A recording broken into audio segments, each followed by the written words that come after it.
Now we have the other dog that wants attention this time. Say hi. Say hi, Cece.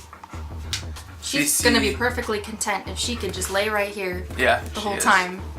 I tell you what. My girl, can you please get down that way? I can film the video. Thank you. There you go.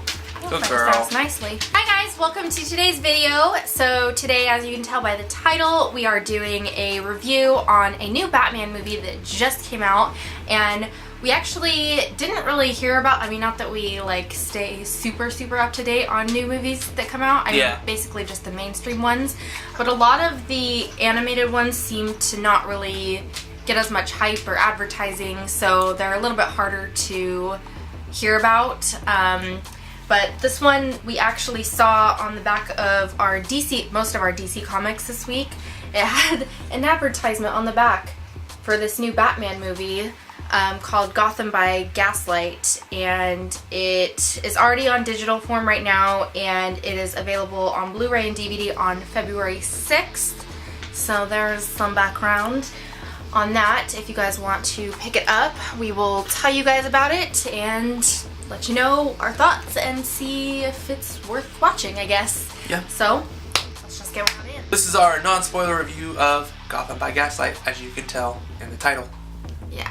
The main setting theme throughout this video is Batman kind of steampunk-esque-ish, meaning like instead of cars they have carriages and it's just set in like an older time period, so it's a lot different than the regular, obviously, Batman that we're used to. So this is before Commissioner Gordon.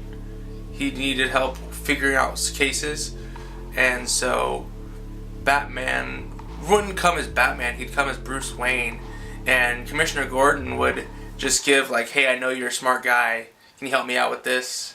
Here's a little tip of what I wanted to know. Mm-hmm. So like, I think he gave him a note that was written by the killer on this movie, right? Or something. Something like that. Yeah. As he said, Commissioner Gordon is in this, and it's also set in a time before Commissioner Gordon has Barbara, his daughter, and it's when he is with Barbara, his wife Barbara, if that makes sense. It's just the entire storyline that just doesn't make sense. Barbara, his daughter, Barbara, his wife. Yeah. But has her, plus it also has Dick Grayson, Jason Todd, and Tim Drake. There are a lot of other supporting casts that play a smaller but bigger role in this movie. So you got also Hugo Strange and The Doctor.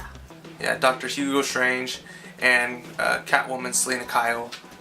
Before she became Catwoman. Yeah, before she became Catwoman. There's also a little tidbit of Poison Ivy in there. Yeah. And yeah, it's... So you get a lot of the characters. Yep. Before they were who they are today. Harvey Dent also makes a very substantial role in this movie. This is obviously pre-Two-Face, but in this movie he's kind of set out to what would appear to be the villain. I don't want to give away too much. The easiest way to explain this is that there is a character going after women in Gotham City. So... in a very evil way. Yeah, very evil way. This movie has an R rating, and I don't know, I would say it's not really, I mean, it's got like mature themes obviously, and it's got like some swear words, you know, but honestly that doesn't really make into an R rating in my book. I feel like it would be more PG-13. I don't know about you, but I feel like it was more PG-13 It is more a definite, just risque cartoon. There is a lot of sexualization in this film. I mean, not a lot of it. You can't deny. Yeah, but there's not like extreme. It's like There's a lot of it. moderate leaning. Moderate to heavy leaning. But Yeah. not like extreme. I don't know. Yeah. But the violence that was in it, it's not like super, super gory. I mean, it's not No. like it showed like the stabbings No. of people, you know. It obviously went, like, suggested it. It like went to here and then it cut out to the to blood something or else. whatever. Yeah. It didn't, you know, it wasn't exactly like full on, Yeah. is what I'm trying to say. But I don't know. I feel like if you have kids that are maybe like teenager age, I think Yeah. they'd be okay watching it. I mean, obviously, if you're the parent, I would watch it first before just letting your children watch it. Yep. Just to be sure, because obviously different parents have different levels of comfort that they're willing to share with their children, which I totally get. But yeah, that's just a little disclaimer there. Yeah. Or you can be like my parents and like, your first rated R movie is gonna be Spawn. Yeah. We get our first ever appearance of the bat signal in this movie, which is kind of cool because they kind of made it into a different way. Yeah, it was really sweet. Yeah. The way that they did it. I mean, I liked that a lot. It was really smart. I would describe this movie as more like fan fiction-esque leaning. It's not really totally following the same exact storyline as the regular Batman at all. No. It's more like these characters, they're kind of reprising their roles in a different way. Yeah.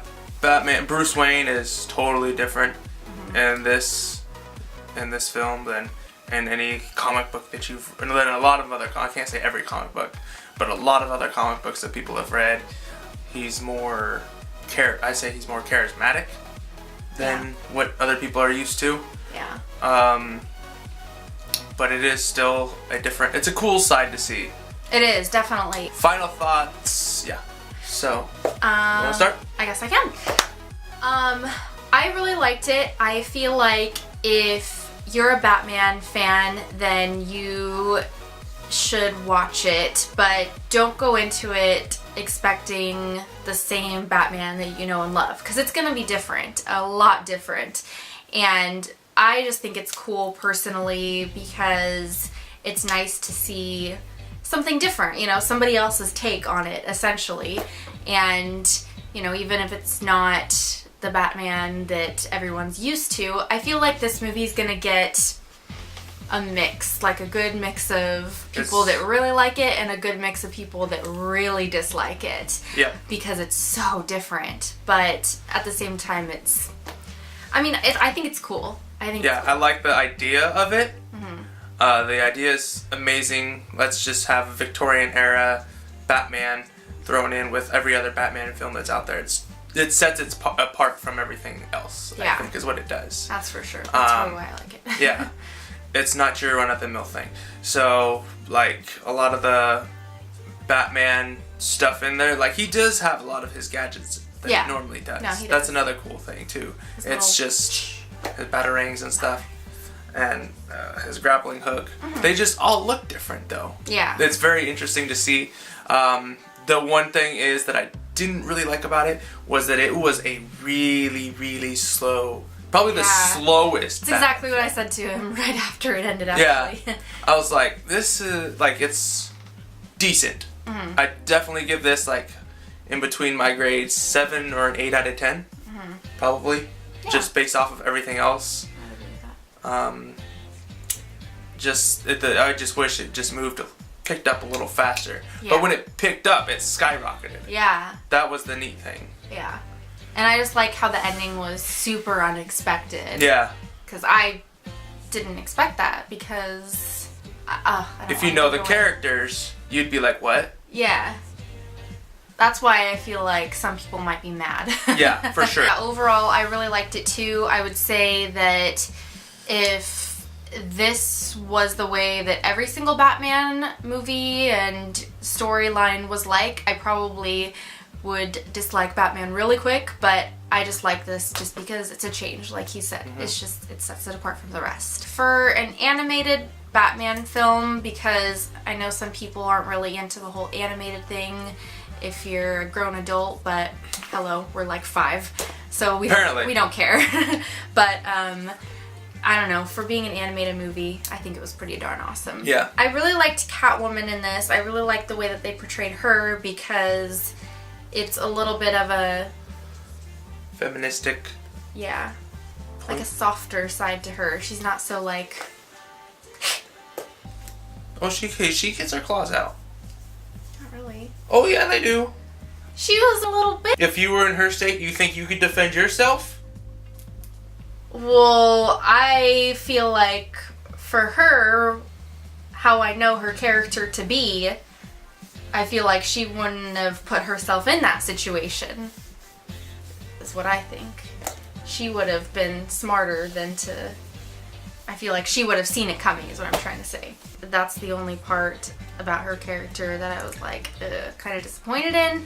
But then again, that kind of made the ending the way that it was. Kind of made it so shocking. So I guess I can't really be too mad at it. It's just, I think we would recommend this movie just as long as you... Just know that it's totally different. Yeah. Okay, you gotta go in with a different perspective on everything with this film. And don't show your kids unless they're like... 13, 14, 15 years old. And you feel comfortable with it.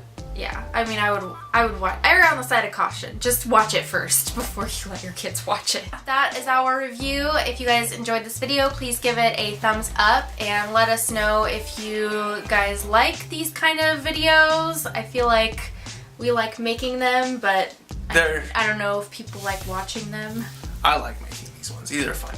Yeah. These are really fun, actually. Give you guys our thoughts. So yeah. That is it for this video, and we will see you guys in the next one. See you later. Bye-bye. Bye.